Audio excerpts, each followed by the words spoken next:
Ассаламу алейкум каналымдын катталуучулары жана жалпы көрүүчүлөр, сиздер менен ушул Кудайдын бир куттуу күндө дагы видео аркылуу баарлашып сүйлөшүп жатканыма кубанычтамын.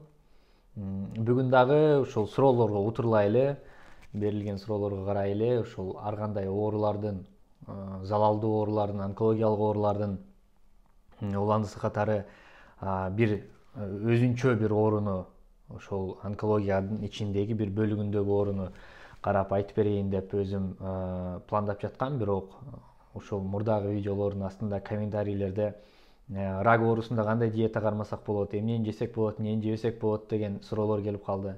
Анан бир чети карап көрсөм, кээ бирөөсү комментарийге жазып атат, менде ушул рак молочной железы болуп калган, же бирөөсү жазып атат рак желудка болуп калган депчи. Анан ага башка эле каналдагы адамдар комментарий кошо жазып атышат. Сода ич деп бирөөсү жазып атат, бирөөсү шириндик жебе деп жазып атат, дагы бирөөсү ага карай ар кандай баягы БАД, биологически активный добавки деп коет, ар кандай компаниялар бар го, эптеп товарын сатып, мактап сатып ушундай кылгандар. Ошол сыяктуу нерселер көбөйүп кеткендигинен ошол ар кандай БАДтар, ар кандай чөп-чарлар, ар кандай ошол сода, чеснок жана башкалардын баары ушул онкологияны сакайтат деген комментарийлер көбөйүп кеткен үчүн ушул элди бир адашкандыкка, ошол туура эмес жолго түртүлбөшү үчүн мен бир батыраак ошол шашылыш түрдө ушул видеону жазып, чыгарып айтып коюуну чечтим. Себеби бул онкология оорусу менен ооруган кээ бир адамдарда ошол стадиясы өрчүп кеткен оор абалдагы пациенттерге мындай берген кеңештериңиздер бул өмүрүн аябай кыскартып коет. Бул адамдын ден соолугуна ошондой кеңеш бергендер аябай чоң доо келтирет. Ошон үчүн андай нерсе болбош үчүн ушул видеону чыгарууну чечтим. Анда эмесе кетти. Шарлатандар, ошол ар кандай илимий тил менен сүйлөгөн адамдар, халатты кийип алып, бирок өзү врач эмес, эч кандай илим билими жок, онкология жөнүндө эч кандай тааныштыгы жок адамдар силерге чыгып алып айтышы мүмкүн. Алар эмне дейт? Бул сенин организмиңде кычкылдаануу көбөйүп кеткен, кислотность көбөйүп кеткен, шелочтор организмиңе сиңип калган, баарында туруп калган, ошону чыгарыш керек, ошон үчүн мол БАДты ичиш керек, мол дарыны ичиш керек, тиги дарыны ичиш керек. Ал сенин организмиңди чыгарып салат, соданы ичиш керек, тузду чалып ичиш керек же башка. Ушул сыяктуунун баарын айтканда, ар кандай чөп-чар дарыларды кошуп бергенде, айтуу себебин сизди ошентип ишендирет да. Паланча ушинтип сакайыптыр, түкүнчө ушинтип сакайыптыр. Токтоткулачы мындайды. Садаган кетейиндер, токтоткулачы. Макул сезген оорулары болсун, макул воспаление болсун, ар кандай бирөөнүн бир жери сынган болсун, бирөөнүн бир жери үзүлүп кеткен болсун. Ошондой оорулар менен болгон адамдарга макул ошону саткылачы, ошону айткылачы, ошону дегилечи. Бирок онкология менен ооруган адамдарды антип башын айлантпагылачы, садаган болоюндар. Бул эми Алланын шифа берүүсү, бул Кудайдын шифа берүүсү, бул эми биз билбеген нерселерге байлап коюшу мүмкүн. Ар ким шифасын ар кайсы нерседен табышы мүмкүн. Бирок химия берем деп, же ар кандай азыр жаңы дарылар чыгып калган. Мурда химия терапия десе азыр лекарственный терапия деп кошулуп калды. Ага утурлай эле таргетный препараттар деп калды. Ошол ар бир онкологиялык оорунун өзүнө дал ошол шишикке барып тие турган, ошонун артынан ооруну жокко чыгара турган, жок дегенде бир 5 жылга, 10 жылга, 20 жылга жок кыла турган мүмкүнчүлүктөр болуп атканда, жок, химияны алба, ал сага зыян.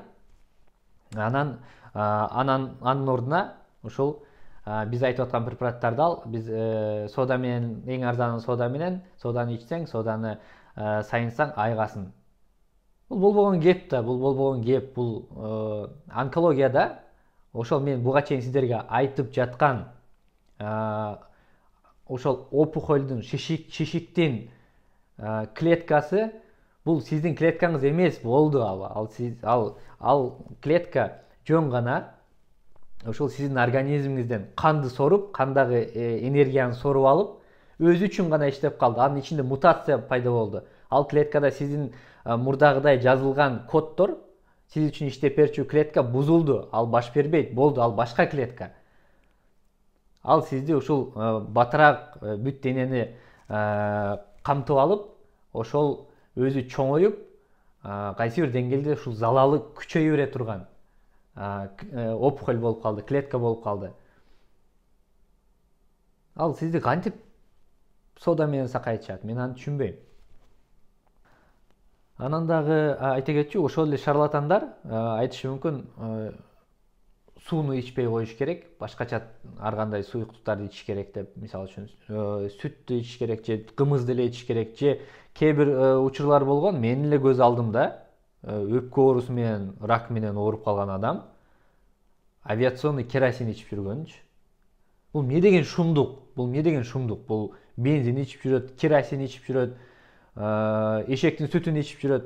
Эми шифа берсе ошодон деле берип коет Аллах. Мага эч кандай каршылыгым жок. Бирок бул ошол нерсе сизге жардам берүүсү, анан организмдеги ошол рактын чоңоюп өсүп кетүүсү ар башка нерсе. Мисалы үчүн организмде ден соолугу чың адамда рак пайда болуусу кээ бир адамдарда ошол ыңгайлуу организм пайда болуп калат, кээ бир адамдарда ошолордо 20%, 30%ке чейин көтөрүлүп кетиши мүмкүн. Ушундай учурда ушул адамда рак пайда болот деген пайыз ошончо бийик болгон учурда, анан ушул рак менен ооруп калгандан кийин ал өөрчүп кетүүсү же метастаз берип ушул адам 5 жылдын ичинде төшөккө жатып калуусу жөнүндө риск 90% болуп атканда, бул сода менен же ар кандай бат менен, сүт менен, авиационный керосин менен же башка менен айыгуунун пайызы бул 0,01%. Билбейм, негизи пайыз жок деп айтайын дейм, аны мен айыккангачы, такыр жок деп айтайын дейм, бирок эми Алланын, Кудайдын берген шифасына мен каршы келе албайм. Бирок ошол эле учурда онкологдор сиздерге, химиотерапевттер, лучевой терапевттер сиздерге айтып аткан ошол химиотерапия, таргетный терапия, лекарственный терапия, лучевой терапия, ушунун баары комбинациядагы ушул операция жолдору, мисалы үчүн да, ошонун баары биригип келген негизги бөлүк бул мурдагы мен айтып кеткен пайыздарга караганда алга чейин көп болуп атпайбы? Неге ал нерсеге баш бербеш керек? Неге ал нерседен качыш керек? Билем, химия оор келет, луч дагы андан оор келет. Эгерде расчеттор организм ошол берилген дозаларды көтөрө албай калса кыйналып калышы мүмкүн. Аны да билем. Ал да оор келет организмге. Бирок ошол нерсе үмүт берип атпайбы? Ошол нерсе жашоону узартып берип атпайбы кайсы бир деңгээлде? Ошол нерсеге Аллахым көбүрөөк шифаны байлап коюп атпайбы? Кудайым ошого шифаны силерге берип коюп атпайбы? Эмнеге ал нерсеге каршы болуш керек? Эмнеге ал нерседен качыш керек? Эмнеге операция кылып сизди өзүңүзгө келтирип койгондон кийин химиядан качып, отказ берип, же лучтан качып, отказ берип, ошол үйүңүзгө барып жатып алып, рак менен ооруган адамдарчы 2-3 жылдан кийин кайра метастаздар менен келип, анан мындай бир кыйын абалга өзүңөрдү каптайсыңар. Андай болбош керек. Кечиресиздер, бир аз өзүм башында баштаган темадан бир аз алыстап кеттим. Себеби бул баягы жүрөктө турган нерсе, бул өтүшүп кеткен ар кандай пациенттерди көрүп, бейтаптарды көрүп, жүрөк сыздаганынан айтып атам. Сода жөнүндө айтсак. Сода бул көпчүлүк пациенттер колдонгон нерсе. Ушул ар кимден элдик медицинадан угуп алып, сода баягы буга чейин айтпадымбы? Организм кайсы бир деңгээлде кычкылданып кетет, окисляется, щелочтор сакталып калат, ар кандай жаман заттар организмде чогулуп калат экен, ошону ушул сода менен чыгарып салса болот экен деген себеп менен ичип башташты соданычы. Алар аз эмес, алар көп. Аны дагы соданы кайсы бир нерселерге аралаштырып, ушундай бир псевдо лекторлор бар, псевдо врачтар бар. Негизинен ушул илимге эч кандай тиешеси жок эле адамдар интернеттен башкадан ушул айтып жүрүшөт бул соданын пайдалуулугу жөнүндө, керектүүлүгү жөнүндө. Мен сиздерге ачык айтайын, сода жардам бербейт. Жогоруда айткан ошол кычкылдануу, щелочь көбөйгөн, организмде кислотность көбөйгөн учурда бул организмиңиздин бул рак менен ооруп атасызбы, башка оору менен ооруп атасызбы, эмне оору менен оорубаңыз, ден соолугуңуз чың болсо дагы организмдеги кислотность, щелочность көбөйүп турган учурда организмдин өзүнүн функциялары бар. Гомеостаз деген функция бар. Бул ошол pH көтөрүлүп кетти, pH түшүп кетти деп сатып атпайбы ошол дарылардын баарын. pH нормада кармап турганга организмдин мүмкүнчүлүгү толук жетет. Ал үчүн организмде ресурстар бар. Ошон үчүн бизде ар кандай органдар бар. Ошон үчүн кандын запасы бар, ар кандай элементтердин запасы бар. Кээ бирөөсү сөөктө, кээ бирөөсү боордо, өттө жана башка ушул булчуңдарда дененин бүт бөлүгүндө сакталган. Бул организмдеги адамдын норма pH бул 7,35, 7,45 деген ушундай бир показатель бар. Ошонун ортосунда сакталып турат ар дайым. Анан эгерде бул адамдын ичинде, организмде, канда, башкада ушул система бузулган болсо, анда организмде буферный система деген бар. Ал нерселер ушул организмдеги ар кандай элементтерди канга бөлүп чыгып, ушул pH'тын өйдө болуп кеткенин же ылдый болуп кеткенин бат эле өз ордуна келтирип коет. Себеби бул организм үчүн аябай экстремальный абалга калган болот.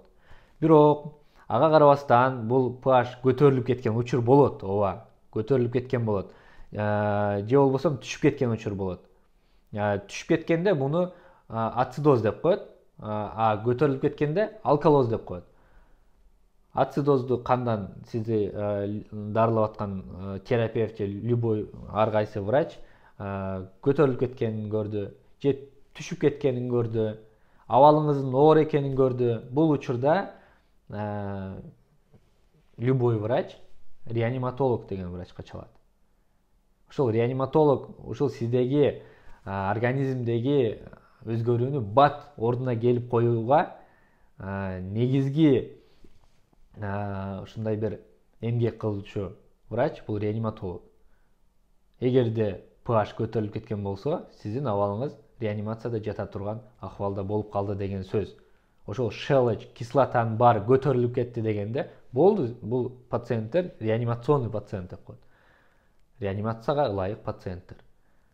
Андан башка учурда организмде ошонун баары бир нормада сакталып турат. Кийин эми ошол соданы ар кандай ошол пациенттердин ичкен жолдорун айтып берейин. Кээ бирөө ушул сууга соданы чалып туруп ичишет экен.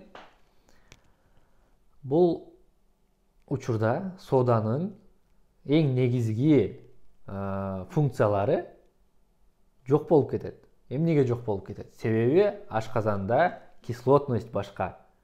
Биздин ашказанда өзүнүн кислотасы бар. Бул тамак ашты сиңирүүгө жардам берүүчү, өзгөчө ушундай бир абалда кармап туруучу суюктуктар бар. Ошол жерде сиз ичкен сода жөн эле функциясы бузулуп, элементтер чачылып, сиз күтүп аткан эффект ашказанда эле жок болуп кетет. Себеби организм ошол менен алпурушат. Орустар борется деп коет, ошого каршы турат.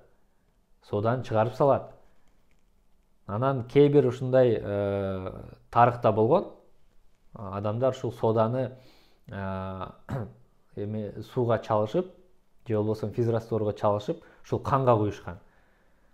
Эми адамдан айла качып кутулбайт дейт. Ушул кээ бир адамдарда ушундай нерсе дагы болуп калат экен. Бул эми адамды бат эле жашоосун үзүп койгонго жеткирген. Анан экинчи айта кетчү нерсем бул шекер же канга куйган глюкоза, шириндик, мындайча айтканда. Шириндик жөнүндө айта кетсем, бул дени сак адам үчүн шириндикти ошол эле учурда шекерди көп ичүү, көп ошону тамакка кошуп пайдалануу адамдын организмине аябай оор келет. Азыр ушул дүйнөлүк акыркы изилдөөлөргө, маалыматтарга таянсак, шаар жергесинде жашаган адамдар күнүнө ар кандай азык-түлүк продукцияларын аралаш, себеби көбүнчө сатып алып жегендиктен, күнүнө 26 кашык шекер жегенге барабар экен. Күнүнө.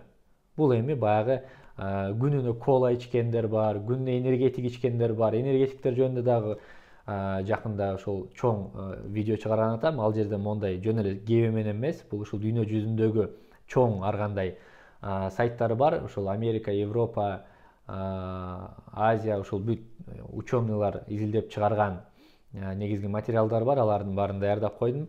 Организмге тийгизген залалдары боюнча, ушул өткөргөн ар кандай опыттар боюнча, ар кандай пациенттердин изилдөөлөрү боюнча общий алганда бир 3000ден 5000ге чейин пациент изилдениптир. Ошолордун результатын окуп, сиздер менен бөлүшүп, энергетиктердин залалдуулугу жөнүндө дагы айтып кетем. Вот ошонун баарын ичкен адамдарды кошпогондо, ушул жөнөкөй эле жашаган среднестатистический, орто статистикалык адам күнүнө 26 кашык шириндик ичет экен. Бул организмдеги постоянно туруктуу ичип жүрө берген үчүн организмдеги ушул орусча айтып коет, хронические заболевания деп коет. Ушул өмүр бою сизди кийин калып кетүүчү ооруларга алып келет. Эң негизги оорусу бул баарыбыз билген ушул сахарный диабет. Калгандары дагы толгон токой оорулар бар, анын артынан келчү. Вот, ошол дени сак адам үчүн сахар негизи оор. Бирок ушул онкология менен ооруп калган пациенттерде абал аябай оор болот. Кээ бирөө операциядан кийин, кээ бирөө химиядан кийин салмагы түшкөн, өзү тамак жебей атат. Ушундай бир кыйналып турган абалда дагы кээ бир врачтар, докторлор глюкоза бердирбейт да. Себебин айтышат, бул ошол рак клеткалары глюкозаны жакшы көргөн үчүн глюкоза берсек, дагы бат эле чоңоюп кетет депчи. Бул ой кайсы бир деңгээлде туура болушу мүмкүн. Себеби ошол рак клеткалары шириндикти аябай жакшы көрөт, глюкозаны аябай жакшы көрөт. Себеби алар бат-баттан энергия чогултуп, бат-баттан чоңоюп, бат-баттан көбөйүү алардын ошол кодунда жазылган десем дагы жаңылышпасам керек.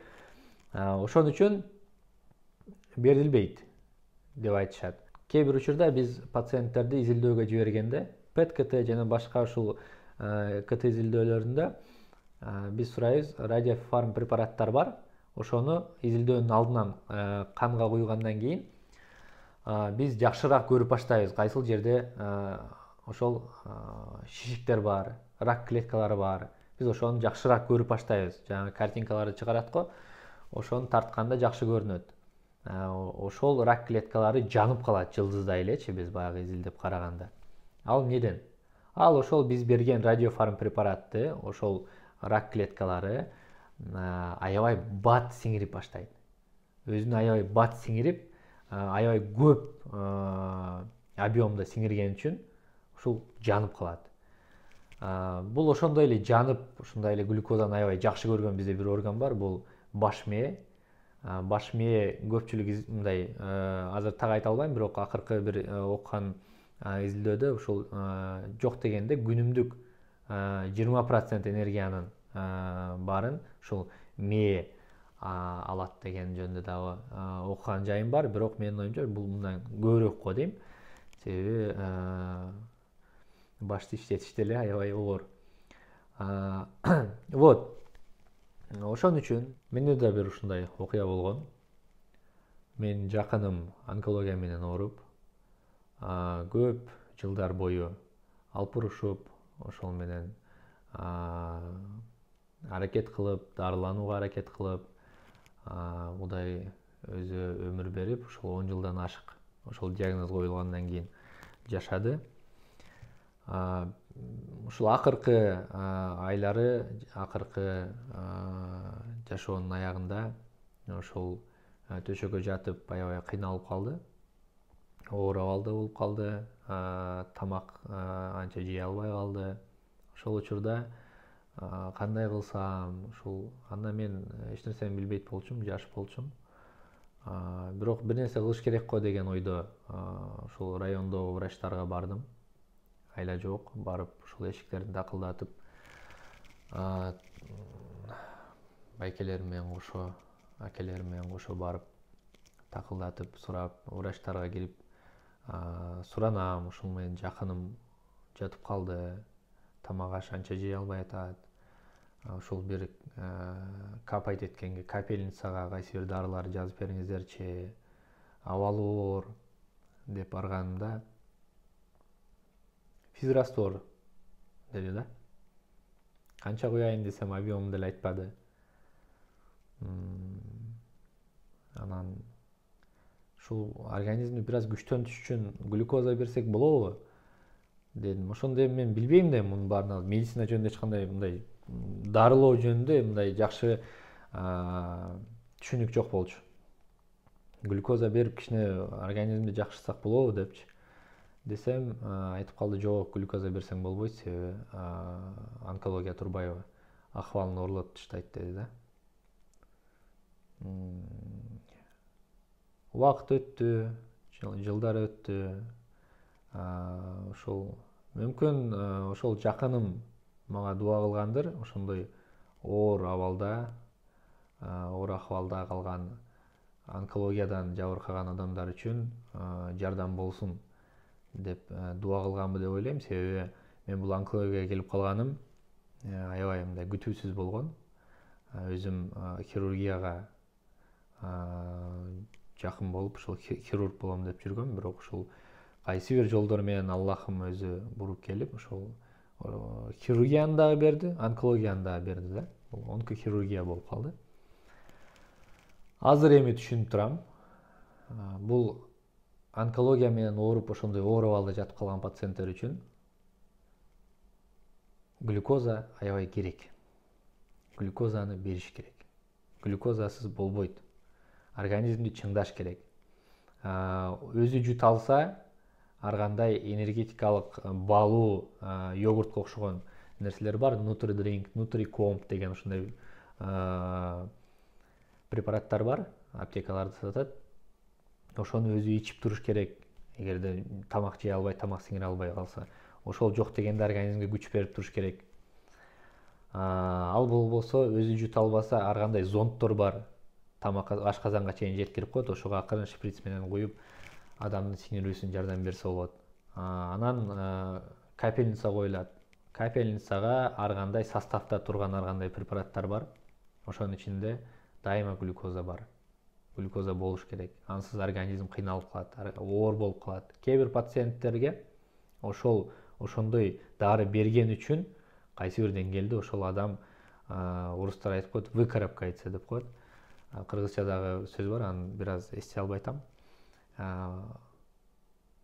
Биз ошол пациенттерди таштап койбостон керектүү дарыларды толук түрдө беришибиз керек. Суу 2-3 күн ичпей калса, обязательно канга ошол препараттарды куюп турушубуз керек. Анан суу ичпей калса эле күтүп калып, же болбосо эмне кылабыз деп калып, ойлонуп калып, жөн эле көп жашачу тууганыбызды өмүрүн оорлотуп койбойлу. Анда эмесе жыйынтык, биринчиден, сизди эч кандай шарлатандар өзүнүн содасы менен, баттары менен, ар кандай чөптөрү менен Биз билбеген ар кандай сместер менен сизди эч качан айыктыра албайт. Онкологияны айыктыра албайт. Андан көрө пайызы көбүрөөк, айыкканга пайызы көбүрөөк жолдорду тандаңыздар. Сиздерди алдап ар кандай жакшы болот деп өз өмүрүңүздөрдү, Кудайым жазган өмүрдү кыскартып албаңыздар. Экинчи жыйынтык, эгерде ушул онкология менен ооруп калсаңыз, өзүңүздүн жашоодогу бир ырахатты жок кылбай эле коюңуз.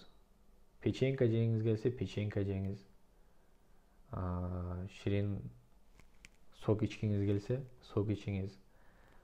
Мурда кандай тамактанып жүрсөңүз, кийин дагы ошондой тамактанганга аракет кылыңыз.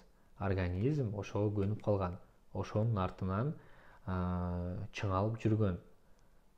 Бул сиздин ошол мурдагы тамактанганыңызга байланыштуу онкология аябай ылдый.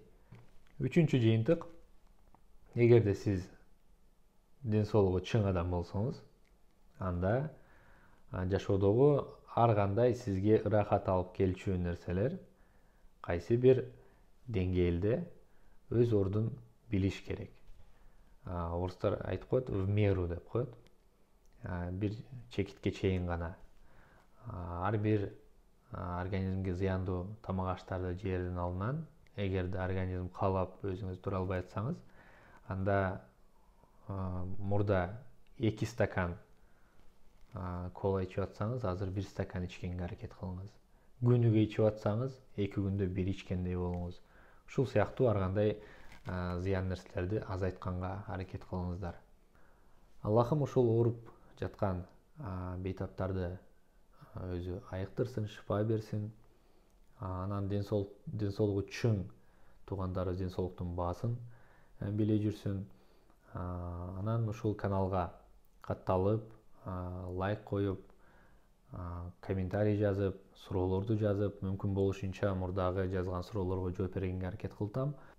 Дагы уланта бериңиздер. Дагы бир жолу айта кетем, сиздерден келген ар бир подписка, лайк, комментарий бул ушул сиздин туугандарыңыздын же болбосо жалпы элде ушул оору менен жабыркап жаткан бейтаптар үчүн чоң жардам болот деген ниеттемин.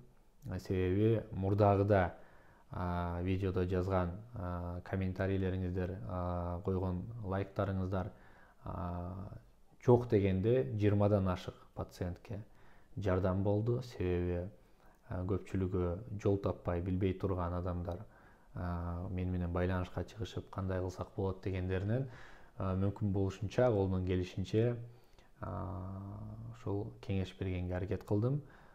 Кайсы бир деңгээлде ушул нерседен пайда тапты деп ойлойм ал пациенттер дагы. Анан ушул мага келген каттардын көпчүлүгүнөн бир ойлоп WhatsApp'тан группа ачайын деп атам. Себеби көпчүлүк пациенттер биринчи жолу рак коюлгандан кийин операция болуп, ошол бойдон бүттү го деген ойдо айылда жашаган айылга кетип, кайра врачка келген жөнүндө эч кандай маалыматы жок кеткен пациенттер бар экен. Аларга врачтардын айтканын дагы же укпай калабы, же врачтар шашылып унутуп калабы, же эмне болот билбейм. Бирок рак менен ооруган бир жолу коюлган диагноз боюнча пациент ушул өмүр бою ушул онкологдун көзөмөлүндө болуш керек. Онкологдун көзөмөлүндө болуш керек. Башында биринчи жылы ар 3 ай сайын изилденип турат, андан кийин ар 6 ай сайын, кийин барып бир жылда бир ушундай бир изилдөөлөр жүргүзүп, организмде кайра рак пайда болбодубу деген ушул ойдо изилдөөлөр жүргүзүлүп турат. Бирок ошол нерсени унутуп койгон бейтаптар өз жашоосу менен жүрүп, кийин кайра рецидив пайда болуп, кайра онкология пайда болуп, же кайра метастаз пайда болгондон кийин гана кайрылган пациенттер бар экен. Ошон үчүн WhatsApp'тан группа ачып, баарын чогултуп, кайсы бир деңгээлде ошол рак менен ооруган бейтаптарга так дарылабасам дагы, себеби телефондон дарылаш кыйын. Телефондон дарылаганга кээ бир мыйзамдар дагы жол бербейт. Бул профессионалдык ушул врачебный этика деген бар, ага дагы туура эмес болуп калат. Кайсы бир деңгээлде мен ошол пациенттердин укугун бузган болуп калам. Бул жер WhatsApp'тагы группа кеңешүү группасы болот. Бул пациенттер арасындагы кеңешүү. Кыргызстандагы пациенттердин бул дүйнөлүк практикада Америкада, Европада ушундай бир группалар бар. Онкология менен ооруган пациенттердин группалары. Ошол группанын ичинде ар бир рак менен ооруган пациент өзүнө окшогон диагноз менен ооруган пациенттерге өзүнүн жолу жөнүндө айтып, кандай жол менен өттү, кайсы жеринде каталар кетти, ошол каталарды кетпеш үчүн бири-бирине айтып, жардам берип, мындай жол менен кетиш керек экен, мындай жол менен кетиш керек экен. Мисалы үчүн бул специалист бул жерде отурат экен, аябай жакшы карайт экен, ошол специалист бизди айыктырды деп, ошол Кыргызстан ичинде ошол онкология менен ооруган бейтаптардын группасын түзүп, ошол жерде онкологияны жеңгенге, онкологияны батыраак айыктырганга керектүү специалисттерди, керектүү врачтарды тапканга багытталган группа болмокчу. Анан эгерде ошол группага кошулайын десеңиздер, ошол комментарийге номерлериңиздерди жазсаңыздар, ошол жакка кошуп, ал жерде мен дагы болом, дагы кээ бир врачтар дагы болот. Ошол комментарий, ошол сиздер жазган каттарга мүмкүн болушунча биз дагы окуп жардам бергенге аракет кылабыз. Анан азыр ал группада эч ким жок, пустой. Ошол каалаган пациенттерди гана кошоюн деп чечтим. Анан кээ бир ошол онкология жөнүндө кабардар болгусу келген же ушул онкология менен ооругандарга жардам бергиси келген адамдар болсо дагы каттарды жазып, комментарийге номерлериңиздерди жазсаңыздар болот. Группага кошуп, ошол жерде чогуу бирге онкологияны жеңели. Барыңыздарга Кудайым тынччылык берсин, ден соолук берсин. Дагы бир жолу кийинки видеолордо жолугушканды өзү насип кылган болсун. Көрүшкөнчө сак саламатта болуңуздар.